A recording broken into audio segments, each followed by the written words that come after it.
Hi friends, எல்லாருக்கும் வணக்கம். இன்றைக்கி வந்துட்டு நம்ம ஒரு பிரேக்ஃபாஸ்ட் ரெசிபி பார்க்க போகிறோம். பூரியும் உருளைக்கிழங்கு மசாலாவும். இதுக்கு 1/2 கிலோ உருளைக்கிழங்கு வாஷ் பண்ணி குக்கரில் போட்டு வேக வச்சிட போகிறேன். இந்த வீடியோ ஃபுல்லாக பாருங்கள். பிகினர்ஸ்க்கெல்லாம் இந்த பூரி வந்துட்டு எண்ணெய் உரியுது, சரியாக வரல அப்படின்னு சொல்லுவாங்க. இதில் 2 டிப்ஸ் சொல்லியிருக்கேன். ஸ்கிப் பண்ணாமல் வீடியோ ஃபுல்லாக பாருங்கள். உருளைக்கிழங்கு நல்லா வெந்துருச்சு. தோலெல்லாம் எடுத்துகிட்டு இந்த மாதிரி நல்லா மேஷ் பண்ணி வச்சுக்கலாம். ரொம்ப நைஸாகவும் மேஷ் பண்ண வேண்டாம், ஓரளவுக்கு மேஷ் பண்ணிக்கலாம். இப்போ வந்துட்டு நம்ம உருளைக்கிழங்கு வந்து தாளிக்க போகிறோம். இதுக்கு ஒரு கடாய் வச்சுட்டு ஒரு 2 ஸ்பூன் அளவுக்கு எண்ணெய் சேர்த்துக்கலாம். எண்ணெய் நிறைய தேவையில்லை.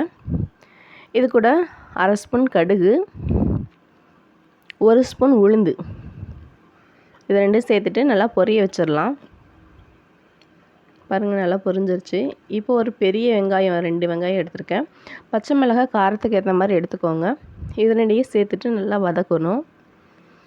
வெங்காயம் வந்துட்டு ரொம்ப ஃபுல்லாக வதங்கணும், கண்ணாடி பதம் வரணும், நல்லா கலர் ஆகணும் அப்படின்ட்டு கிடையாது. ஒரு 3/4 பதம் வதங்கினா போதும். கருவேப்பிலை சேர்த்துக்கோங்க. இது வதங்கட்டும்.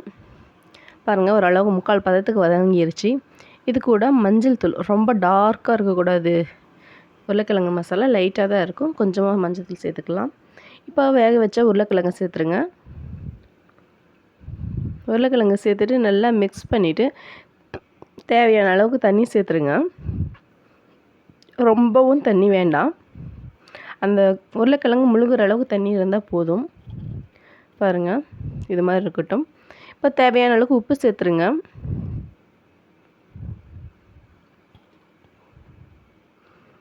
இந்த உருளைக்கிழங்குல பெரிய அளவுக்கு சத்து இல்லைனாலும் எல்லாருக்கும் இது பிடிச்ச ஒரு டிஷ்ஷு தான் உருளைக்கிழங்கு. இப்போ பூரிக்கு மாவு பிசைஞ்சிடலாம். பாருங்கள், 1/2 கிலோ மாவு எடுத்திருக்கேன்.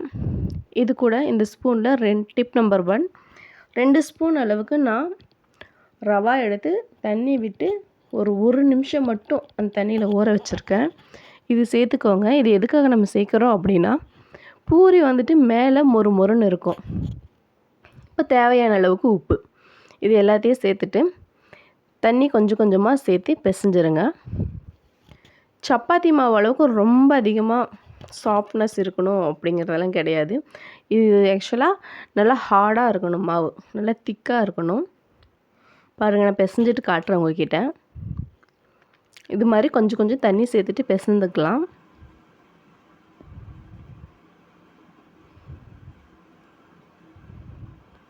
காட்டுறேன் உங்ககிட்ட. பாருங்கள், இது மாதிரி பிசைஞ்சிட்டேன். ரொம்ப ஹார்டாக இருக்கணும். பாருங்கள், நம்ம விரலை உள்ளே வைக்கும்போது ரொம்ப ஹார்டாக உள்ளே போகுது.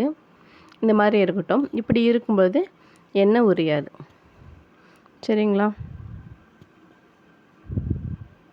ஓகே. இப்போ வந்துட்டு உருளைக்கிழங்கு மசாலா வந்துட்டு நல்லா வெந்துருச்சு. இது பாத்திரத்துக்கு மாற்றிக்கலாம். கொத்தமல்லி இலையை சேர்த்துட்டு நல்லா மிக்ஸ் பண்ணிவிட்டு சர்வ் பண்ணிக்க வேண்டியது தான். இப்போ டிப் நம்பர் 2, இது எப்பயுமே பூரிக்கு வந்துட்டு தேங்காய் சட்னி வந்துட்டு ஒரு நல்லான ஒரு காம்பினேஷன் தான். இப்போ நல்லா ஒயிட்டாக வர்றதுக்காக தேங்காய்க்கு பின்னாடி இருக்கக்கூடிய அந்த ப்ரௌன் கலர் தோலெல்லாம் நம்ம சீவி எடுத்துகிட்டு நம்ம செய்ய போகிறோம். இதுக்கு பச்சை மிளகாய் சேர்க்கும்போது எண்ணெயில் வதக்கிட்டு சேர்த்துக்கோங்க. இப்போ பூரி செஞ்சிடலாம். இப்போ மாவுகளெல்லாம் சின்ன சின்ன உருண்டையாக பிடிச்சிட்டு நல்லா மாவு வந்துட்டு நம்ம திரட்டும் போது ரொம்ப மெலிசாகவும் இருக்கக்கூடாது, ரொம்ப திக்காகவும் இருக்கக்கூடாது, ஒரு மீடியம் சைஸ்க்கு இருந்தால் போதும். பாருங்கள், இது போல் எல்லா மாவையும் நம்ம இது போல் உருட்டி எடுத்துடலாம்.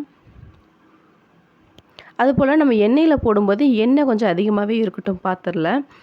பாத்திரமும் கொஞ்சம் அகலமாக இருக்கணும்.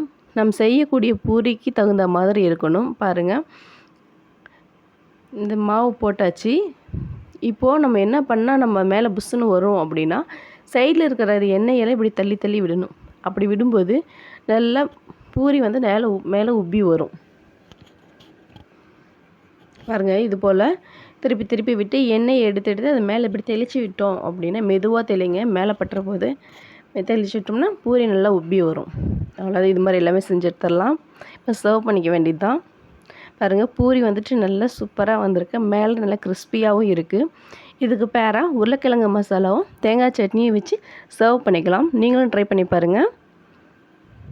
தேங்க்யூ.